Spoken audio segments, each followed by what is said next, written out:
تمہیں بھلائیوں کے ذریعے اور برائیوں کے ذریعے تمہارا امتحان لیں گے۔ بھلائی کے ذریعے اور برائی کے ذریعے تمہارا امتحان لیں گے۔ سورہ انبیاء کی آیت کریمہ ہے وَإِلَيْنَا تُرْجَعُونَ۔ اللہ کا قرآن فرماتا ہے اے لوگو تم کو ہماری ہی طرف پلٹ کرانا ہے، رب کی طرف پلٹ کرانا۔ میرے پیارے، یہ دنیا فتنے ہی کی جگہ ہے، یہاں طرح طرح کی فتنے آئے۔ مال کے ذریعے بھی تم کو آزمایا جائے گا، اولاد کے ذریعے بھی تم کو آزمایا جائے گا۔ سورہ تغابن میں اللہ ارشاد فرماتا ہے انما اموالکم واولادکم فتنہ۔ اے لوگو تمہارا مال اور تمہاری اولاد بھی فتنہ ہے، تمہارا مال اور تمہاری اولاد بھی فتنہ ہے۔ اگر تم کو تمہارا مال دین سے غافل کر دے، اگر تم کو تمہارا مال دین کی طرف نہ لائے تو تمہارا مال بھی فتنہ۔ اور اگر تمہارے بچے دین کی طرف مائل نہ ہوں، تمہارے بچے مساجد کی طرف رخ نہ کرتے ہوں، تمہارے بچے نماز 5 وقتہ کے عادی نہ ہوں، تو اللہ کا قرآن کہتا ہے تمہاری اولاد بھی تمہارے لیے فتنہ۔ تمہاری اولاد بھی تمہارے لیے کیا ہے؟ فتنہ۔ اللہ کا قرآن ارشاد فرماتا ہے واللہ عنده اجر عظیم۔ اے لوگو سب سے بڑا اجر، سب سے بڑی نعمت، سب سے بڑی دولت تو اللہ رب العالمین کے پاس ہے۔ سب سے بڑی دولت کس کے پاس ہے؟ اللہ رب العالمین کے پاس۔ لہذا ہے لوگوں اس فتنے کے ماحول میں ہر چہار جانب فتنہ ہے۔ صحابہ نے عرض کیا یا رسول اللہ فتنے سے بچنے کے لیے کوئی ترکیب بتا دے، ہم بار بار مصیبت میں مبتلا کیے جاتے، بار بار پریشانی میں مبتلا کیے جاتے، بار بار آزمائشوں میں مبتلا کیے جاتے۔ اے اللہ کے رسول ہمارے لیے خوشیاں کب آئیں گی؟ اے اللہ کے رسول ہمارے لیے خوشی کے مواقع کب آئیں گے؟ اے اللہ کے رسول ہمارے لیے ساری نعمتیں مسلمانوں کے لیے کب آئیں گی؟ مسلمانوں کو عزت و وقار کب آئے گا؟ اللہ کے نبی نے ارشاد فرمایا لقد کان منکم رجالا۔ اللہ کے نبی ارشاد فرماتے ہیں تم سے پہلے بنی اسرائیل میں کچھ لوگ تھے ایمان والے تھے۔ اللہ کے نبی فرماتے ہیں وہ ایمان میں اتنے مضبوط تھے، اتنے پختہ تھے، تم تو مال میں بہت جاؤ گے، اولاد میں بہت جاؤ گے، لیکن پیغمبر فرماتے ہیں بنی اسرائیل میں ایسے لوگ تھے کہ یوضع المنشار علی مفرق راسی۔ اللہ کے نبی ارشاد فرماتے ہیں وہ ایمان والے اتنے مضبوط تھے کہ ان کے سر پر آرا رکھ دیا جاتا تھا۔ ان کے سر پر کیا رکھ دیا جاتا؟ جس سے لکڑی چیرتے ہیں، آرا رکھ دیا جاتا۔ پیغمبر ارشاد فرماتے ہیں وَيُشَقُّ بِإِثْنَيْنِ۔ اور وہ مسلمان تھے اس وجہ سے ان کو 2 حصوں میں چیر دیا جاتا، 2 حصوں میں چیر دیا جاتا تھا۔ اللہ کا شکر منائیں کہ ابھی وہ زمانہ نہیں آیا، ابھی وہ زمانہ نہیں آیا۔ ایک زمانہ آئے گا ایمان بچانا مشکل ہو جائے گا۔ میرے پیارے اور دوسری حدیث نبی کی پڑھتے ہیں کتاب الایمان کے اندر، بخاری شریف کی حدیث ہے، اللہ کے نبی ارشاد فرماتے ہیں یوشک ان یکون خیر مال المسلمین غنم. پیغمبر نے ارشاد فرمایا اے لوگو تم چاہتے ہو کہ بنگلہ میرا بڑا مال ہے، اے لوگو تم کہتے ہو گاڑی میری بڑا مال ہے، اے لوگو بینک بیلنس کو اپنا اچھا مال تصور کرتے ہو، لیکن پیغمبر نے کیا فرمایا کہ آخری زمانے میں مسلمانوں کا سب سے بہتر اور سب سے اچھا مال اس کی بکریاں ہوں گی. بکریاں بخاری کی حدیث ہے، پیغمبر اعظم کا یہ فرمان ہے یوشکو ان یکونا خیر مال المسلم غنم. میرے آقا نے فرمایا قیامت جب قریب ہوگی تو سب سے بہتر مسلمانوں کا مال کیا ہوگا؟ اس کی بکریاں ہوں گی. پیغمبر نے ارشاد فرمایا لیکن ایمان بچانا اتنا مشکل ہو جائے گا، شہروں میں فتنے ظاہر ہو جائیں گے، گاؤں میں فتنے ظاہر ہو جائیں گے، بازاروں میں فتنے ظاہر ہو جائیں گے، عورتوں کی شکل میں فتنہ ہوگا، اے لوگوں بے حیائی کی شکل میں فتنہ ہوگا، پرنٹ میڈیا کی شکل میں فتنہ ہوگا، سوشل میڈیا کی شکل میں فتنہ ہوگا، طرح طرح فتنے ہوں گے. ایسے عالم میں گاؤں میں کوئی شخص رہے گا تو وہ بھی اپنا ایمان نہیں بچا پائے گا، گاؤں میں بھی ایمان نہیں بچے گا. اے پیغمبر آپ فرما دیجئے ایمان کہاں بچے گا؟ ایمان والے اپنا ایمان بچانا چاہیں تو کیا کرے؟ پیغمبر نے اس کا سلوشن دیا. پیغمبر نے ارشاد فرمایا یتبعو بہا شاف الجبال وموضع القطر. پیغمبر نے فرمایا اے لوگو ایسے عالم میں ایمان والے اپنے ایمان کو بچانے کے لیے اپنی بکریوں کے ریوڑ کو پہاڑوں کی چوٹیوں پہ لے جائیں گے، پہاڑوں کی چوٹیوں پہ لے جائیں گے ایمان بچانے کے لیے.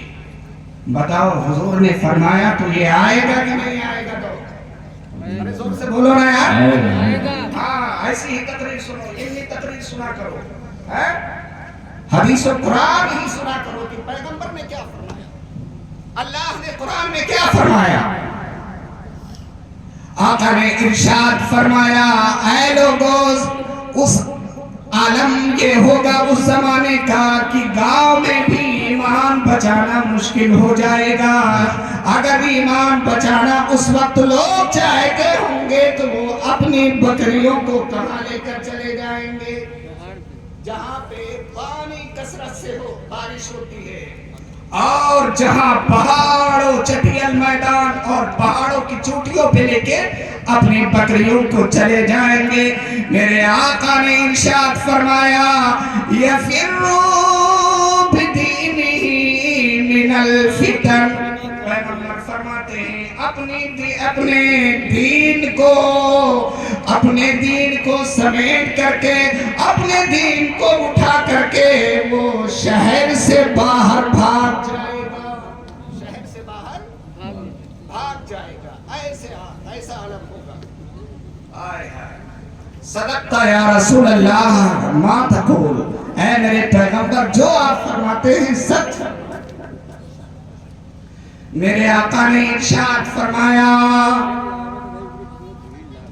دوسری حدیث سنیے، اللہ کے نبی ارشاد فرماتے ہیں پیغمبر اعظم نے ارشاد فرمایا قال النبی صلی اللہ تعالی علیہ وسلم سبحان اللہ ماذا انزل اللہ من الخزائن وماذا انزل اللہ من الفتن.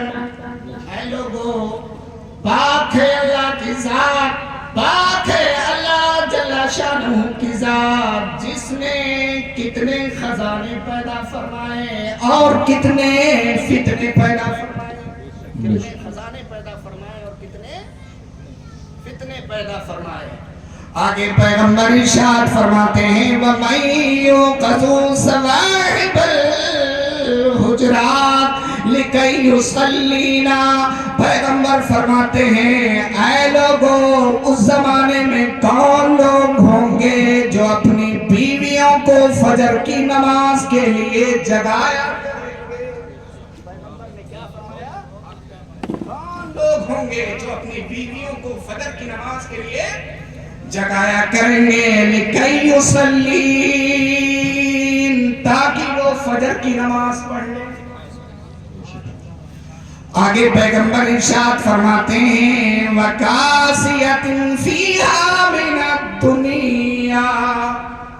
آگے اللہ کے نبی ارشاد فرماتے ہیں اور بہت سی ایسی عورتیں ہوں گی جو دنیا میں 10,000 کا جوڑا پہنتی ہیں, دنیا میں 5,000 کا لباس پہنتی ہیں, اچھے اچھے کپڑے لاتی ہیں. بلرامپور گوڑا اور ترقی کر جاؤ بہت سارے لوگ لکھنؤ سے کپڑے لاتے ہیں. میرے آقا نے ارشاد فرمایا لیکن اگر وہ شریعت کی پابند نہیں ہے, نمازوں کی پابند نہیں ہے, آقا نے ارشاد فرمایا وَعَارِيَةٍ فِي الْآخِرَةِ تو قیامت کے دن سب ننگی ہوں گی. قیامت کے دن کیا ہوں گی؟ وہ ننگی ہوں گی. وَعَارِيَةٍ فِي الْآخِرَةِ سیدھا سادہ ترجمہ کر لے, آخرت میں سب ننگی ہوں گی بغیر کپڑے. یہ بخاری کے الفاظ تم کو سنا رہے, میرے آقا نے سب بیان فرما دیا ہے. لہذا اے لوگو نماز فجر کے لیے تم جاگو تو اپنی عورت کو بھی جگاؤ.